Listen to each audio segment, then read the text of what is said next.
Adilabad RIMS ఆసుపత్రిలో ఉద్యోగాలు ఇప్పిస్తామని నమ్మించి నిరుద్యోగులను మోసం చేసిన ఘటనలో పోలీసులు కీలక పురోగతి సాధించారు. Durgam SP labour contract cooperative society పేరుతో నిందితులు వసూళ్లకు పాల్పడ్డారు. రిమ్స్ లో ఉద్యోగాలు ఇప్పిస్తామని నమ్మించి ఒక్కొక్కరి నుండి 40,000 చొప్పున మొత్తం 6 వద్ద డబ్బులు వసూలు చేసినట్లు పోలీసులు గుర్తించారు. ఈ మోసానికి పాల్పడిన ప్రధాన నిందితులు దుర్గం శేఖర్, కవాటి మోహన్లను పోలీసులు అరెస్ట్ చేశారు. ఈ కేసులో సంబంధం ఉన్న మహీందర్ అనే మరో వ్యక్తి ప్రస్తుతం పరారీలో ఉన్నాడు.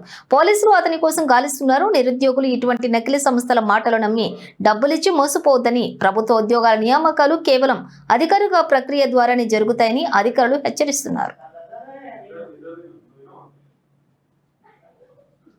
ఎవరైతున్నారో మేశ్రం రాహుల్ కు 2024 ఏప్రిల్లో జాబ్ ఇప్పించడానికి సంబంధించి ఫోన్ పే ద్వారా వీళ్ళ పిఏ ఒక 25,000 రూపాయలు అమౌంట్ తీసుకోవడం జరుగుతుంది.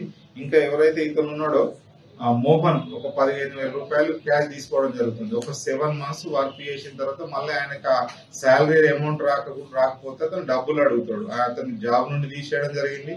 మళ్ళీ ఇతను ఇచ్చిన డబ్బులు అడిగితే కూడా వాళ్ళని బెదిరించడం జరిగింది. దీని మీద వాళ్ళ ముగ్గురుపై కేసు నమోదు చేసి ఈ రోజు ఇద్దరిని అరెస్ట్ చేసినాం. ఇంకో అతను పరారీలో ఉన్నాడు.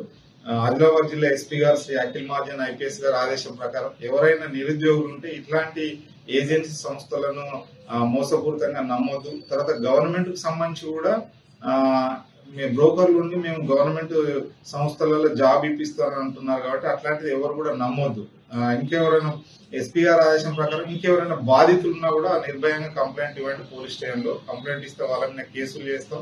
నిరుద్యోగులకు ఒకటే సూచనలు, ఎవరు కూడా ఇట్లాంటి బ్రోకర్ చేసే వాళ్ళకంటే సంస్థలకు కూడా మోసపోయి డబ్బులు ఇవ్వద్దు. ముందు డబ్బులు ఇచ్చి అనవసరంగా నష్టపోవద్దు.